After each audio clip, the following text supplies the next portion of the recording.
সম্মানিত ভিউয়ার্স, আমরা চলে এসেছি আমার বড় ধুবাদি গ্রামে। 14 বছরের একটা ছেলে 23 তারিখে দুপুর বেলায় লজিং বাড়ি খেয়ে বেরোয় পড়েছে, আর তার খুঁজে পাওয়া যায়নি। আপনারা যদি সন্ধান জানেন অবশ্যই শেয়ারের মাধ্যমে সবাইকে জানাই দেবেন। আপনাদের কি মনে হচ্ছে কোনো আত্মীয় বাড়ি যেতে না, কোনো আত্মীয় বাড়ি নেই, আত্মীয় বাড়ি জানা হয়েছে, সব আত্মীয় বাড়িতে খোঁজ হ্যাঁ নিয়েছেন? খোঁজা হয়েছে। তাহলে আপনারা অবশ্যই ভিডিওটা একটু শেয়ার করে দেবেন যাতে তার ছেলেটাকে তারা খুঁজে পায়।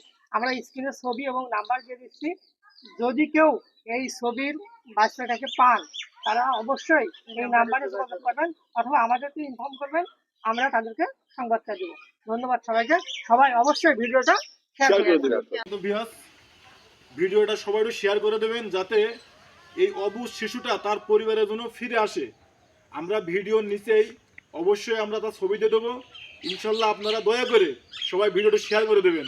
আপনার একটা শেয়ারের কারণে এই ছেলেটা তার মার কাছে যেন পৌঁছিয়ে যায়, এই আপনাদের কাছে এই দাবিটা জানাচ্ছি। ইনশাল্লাহ সবাই শেয়ার করে দেবেন। ছেলেটা হারিয়েছে চৌগাছা উপজেলার নামতপুর গ্রাম থেকে। সবাই ভিডিওটা শেয়ার করে দেবেন।